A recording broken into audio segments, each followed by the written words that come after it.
আসসালামু আলাইকুম।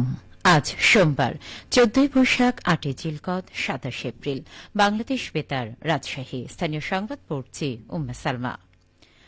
রাজশাহী সিটি কর্পোরেশনের প্রশাসক মাহফুজুর রহমান রিটন বলেছেন, প্রধানমন্ত্রী তারেক রহমানের উদ্দেশ্য জনগণের সেবা করা, সে অনুসারেই কাজ করা হচ্ছে।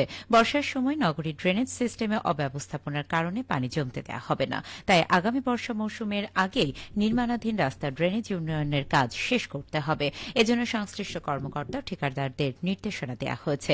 গতকাল রাজশাহী মহানগরীর বর্ণালী মোড় থেকে হেতেমখা বড় মসজিদ পর্যন্ত ব্যস্ততম সড়ক উন্নয়নের কাজ সরেজমিনে পরিদর্শন শেষে তিনি এই কথা বলেন। এ সময় তিনি ব্যস্ততম সড়ক উন্নয়নে থেমে থাকা কাজ দ্রুত শেষ করতে প্রকৌশলী ও সংশ্লিষ্ট ঠিকাদারদের নির্দেশনা প্রদান করেন।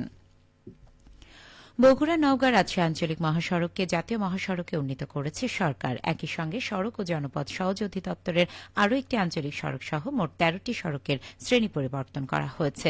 পরিকল্পনা কমিশনের ভৌত অবকাঠামো বিভাগের সড়ক পরিবহন উইং গত ২১ এপ্রিল এ সংক্রান্ত একটি প্রজ্ঞাপন জারি করে।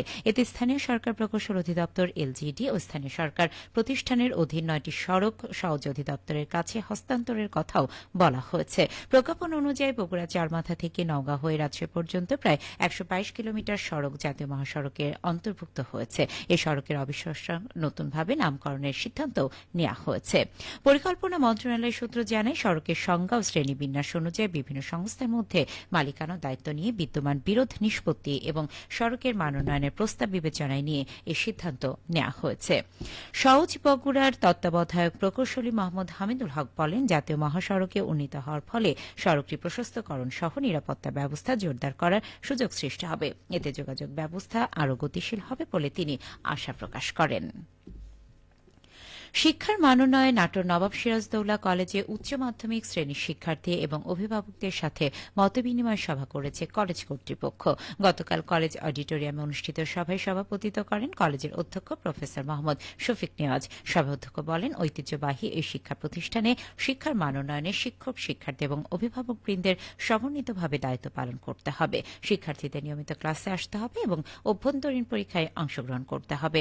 অনিয়ম করে কাউকে বোর্ড পরীক্ষায় অংশগ্রহণের সুযোগ দেওয়া হবে না।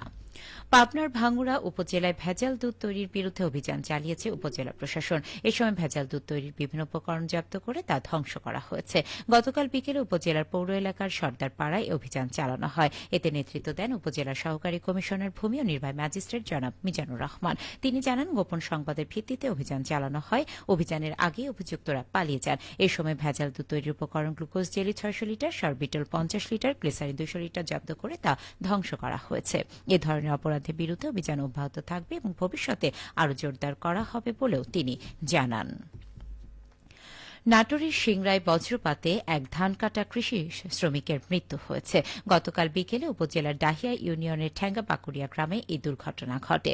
নিহত শ্রমিক মোহাম্মদ সম্রাট সিরাজগঞ্জের শাহজাদপুর উপজেলার নগরটালা গ্রামের শাহজাহান ফকিরের ছেলে। এ সময় তার সাথে থাকা একই গ্রামের আলম হোসেন, আফজাল হোসেন নামে আরও ২ শ্রমিক আহত হন। তাদেরকে নাটোর সদর হাসপাতালে ভর্তি করা হয়েছে।